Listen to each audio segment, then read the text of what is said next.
Budget का आपके portfolio पर क्या इंपैक्ट पड़ा? पोर्टफोलियो में इम्पैक्ट एज सच तो पॉजिटिव ही है. Now, because there is a big budget allocated to defense sector, I will be increasing my spending on that. थोड़ा बहुत हाँ चेंजेस आ रहा है क्योंकि 10% से सीधा 12.5% बढ़ा दिया है. अरे भैया क्या बताऊँ आपको, बहुत गिर गए स्टॉक्स के भाव मेरे तो. आपको लगता है कि बजट के बाद आपकी इन्वेस्टमेंट स्ट्रैटेजी में कोई चेंजेस आएंगे? I'm very clear with the investment point of view that if they want us to invest more, the tax rate which has increased in long-term gain is seriously disaster. Personally for me, it's all long-term, the investment which I do, and the long-term capital gain is going to hit me in future.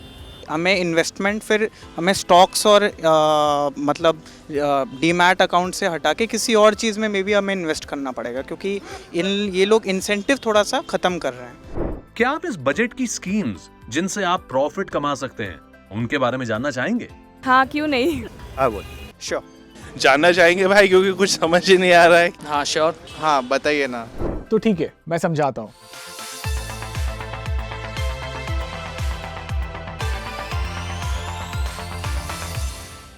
अब बात करते हैं सबसे critical announcement की about capital gain tax and STT hike. इस budget में traders और investors के लिए ये बहुत क्रिटिकल है because the change in STT and capital gain tax is gonna impact their trading strategy. क्या हुआ है? Short term capital gain has now been increase to 20% and long term capital gain has been revise to 12.5%. और तो और indexation जो benefits मिलते थे they have been removed. And if you are thinking this is all, no. In futures and options trading, STT on future trade has been increased to 0.02% and STT on option trade has been increased even more to 0.1%. These changes will actually impact your trading and investment strategies. So now you have to find more effective way of investing your money in stock markets.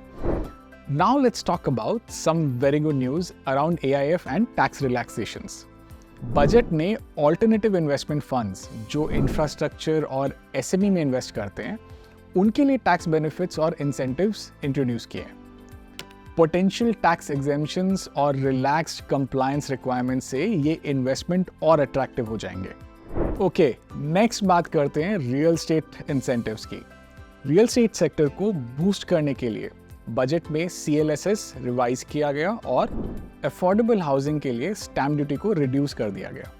इसका मतलब CLSS के under eligible home buyer को interest subsidies मिलेगी और reduce stamp duty से property purchase का cost बहुत कम हो जाएगा. Clearly, the government is keen on promoting investment in AIFs and definitely on affordable housing. And now, this is my favorite, angel tax removal. Startups also have something major to celebrate. Angel tax has been removed. इसका removal startup ecosystem के लिए बहुत beneficial है.